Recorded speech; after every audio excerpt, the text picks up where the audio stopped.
name is Matthieu de Schipper. I'm from Delft University, and I'm going to present on an experiment we did last summer at home, a little bit before they released wild animals to the environment simulator.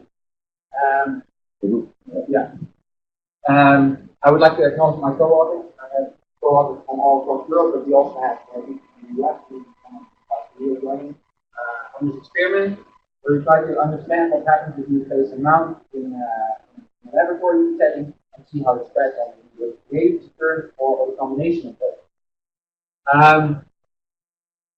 I'm originally a coastal engineer, and I'm working in a coastal engineering section, and mostly on water. So a lot of the work I do is understanding where it stands at the top and where it goes to.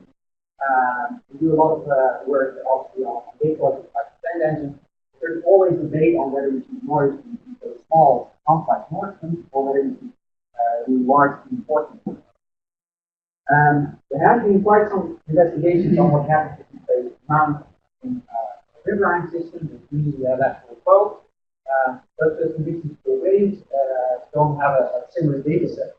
And as we work with a lot of wave average models and models that try to predict behavior, we want to set out to a more simplified laboratory test.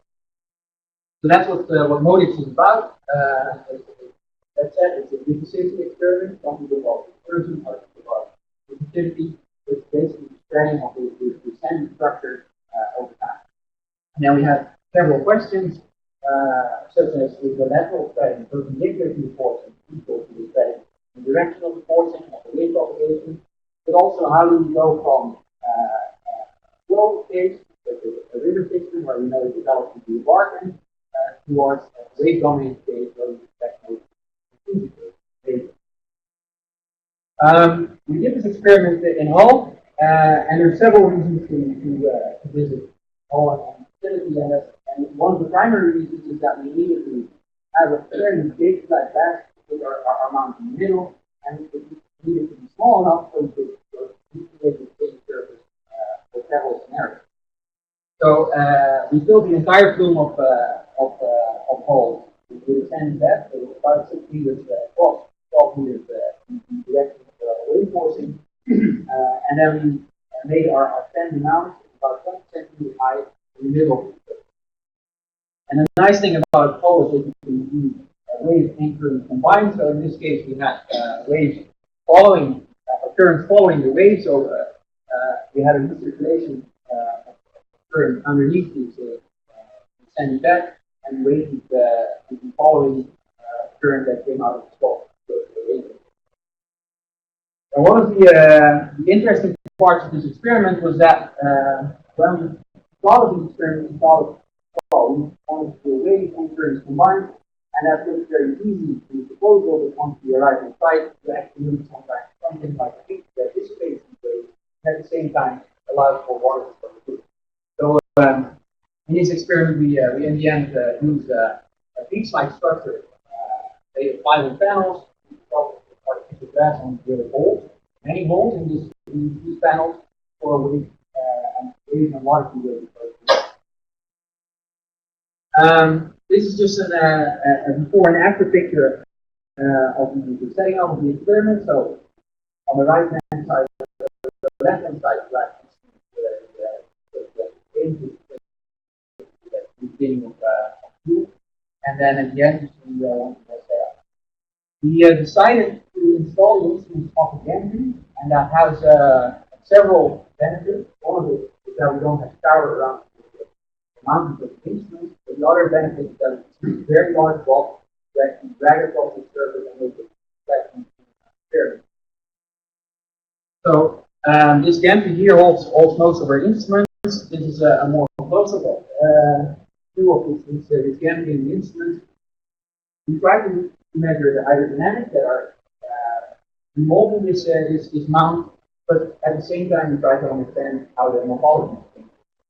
One of our primary instruments today is the laser scanner. So prior to filling the plume, we have the laser scanner in several positions to create a 3D point cloud of the plume and the sandy mount in the middle.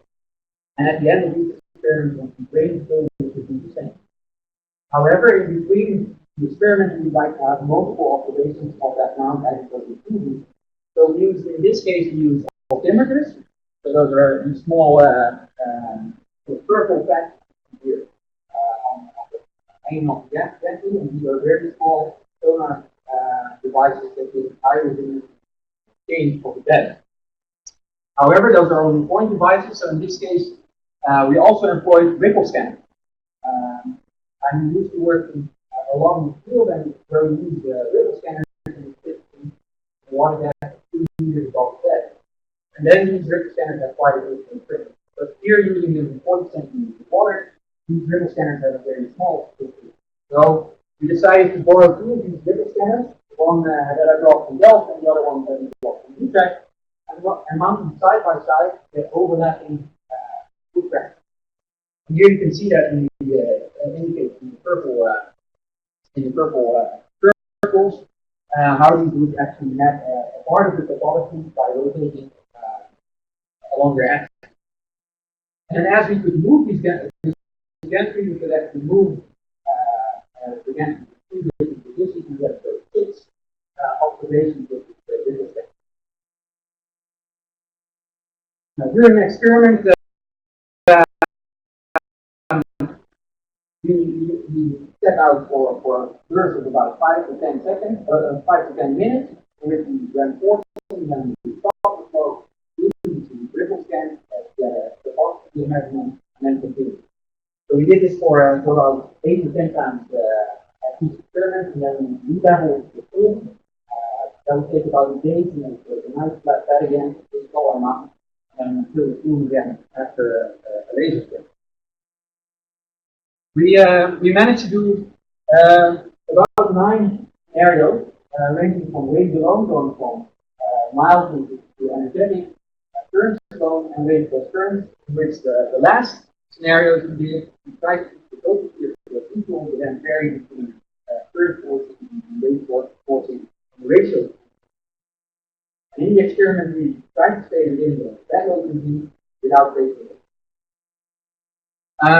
Just to sort of give you an idea, this is one of the GoPro images at the side of the plume, looking at the amount of each burst. Here you can see the morphology changing in bursts as we ran for 5 minutes and then stop to make our observations, and then running again. So one of the first things that struck me when I looked at these images is the formation of the ripples as they move downslope as the amount is diffusing. It's a little bit more visual if I indicate sort of the initial profile. This is again the same movement. You see these ripples initiating sort of from the side of the mountain, then they're moving downslope, eventually the fire bed. And one of the questions we still have is actually the role of these ripples and platforms in the overall morphology.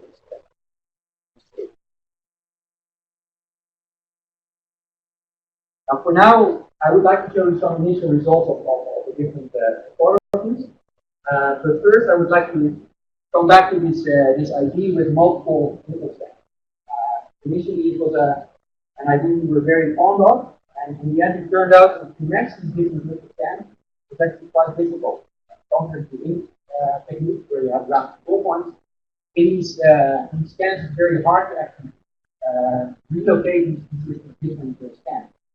They're not perfectly vertical, and there's slight rotation between the instruments, so it makes it hard to match. This is an example of a mismatched topography. On the left-hand side, you see these 6 different circles indicating different scans, and this is how they get stitched with a slight mismatch of the angle.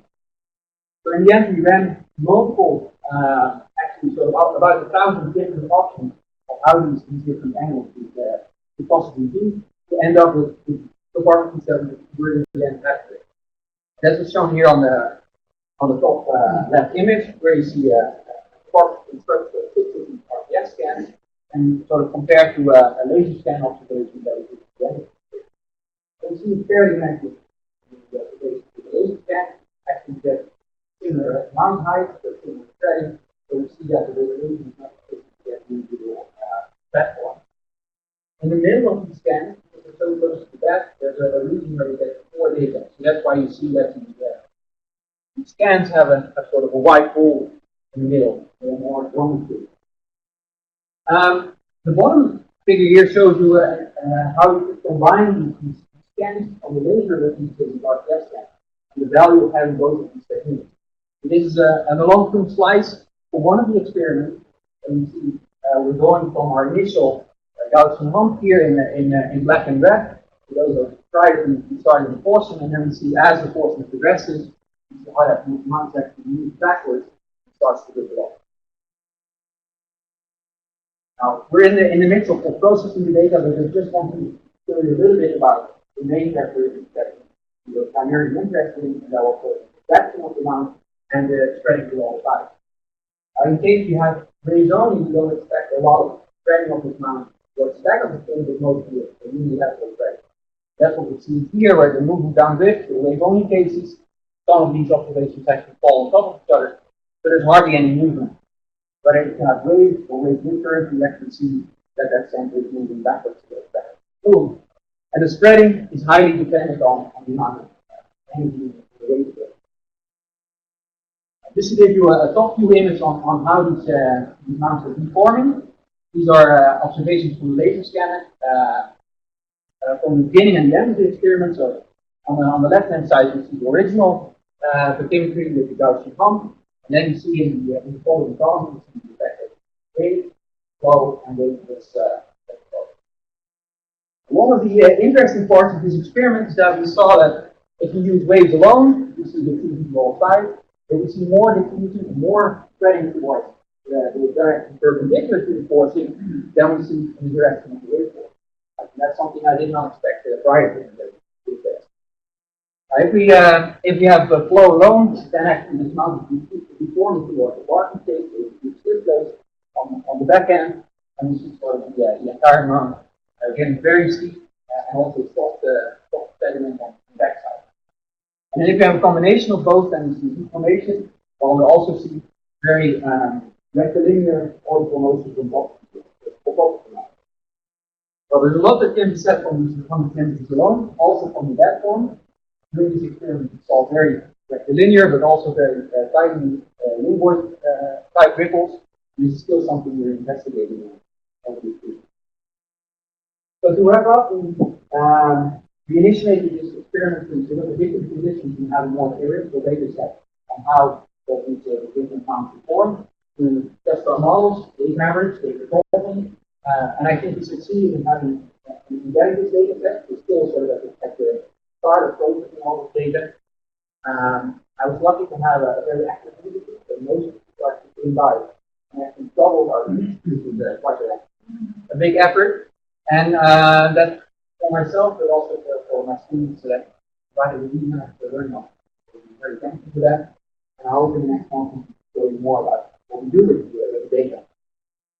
On Stuart's advice, we even start with two. We're very thankful for the people at IRLab and whole, in particular, Laura and Hannah and Stuart for helping us out without any possible at all. And I think that's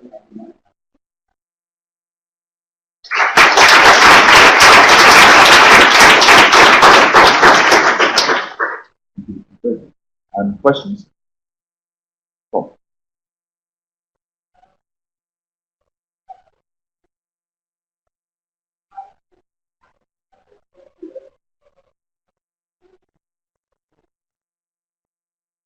We used 200 micron pen. Wave heights were about 10 centimeters. Wave period is about a second. And some of these were actually chosen quite impractical based on those possibilities, what we could do in the experiment. We wanted at least to have portion of sediment, not to have sediment drawing into very small sediment sizes. And then parts of the studies were also driven by the weighting.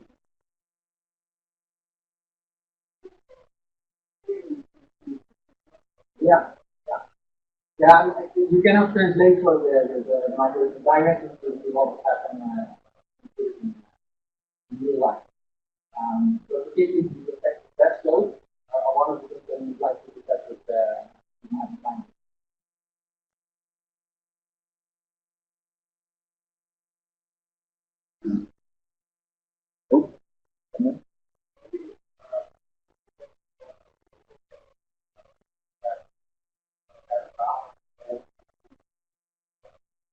In our experiment, we say it's a centimeter scale, so we could actually resolve a beautiful ripple. When we met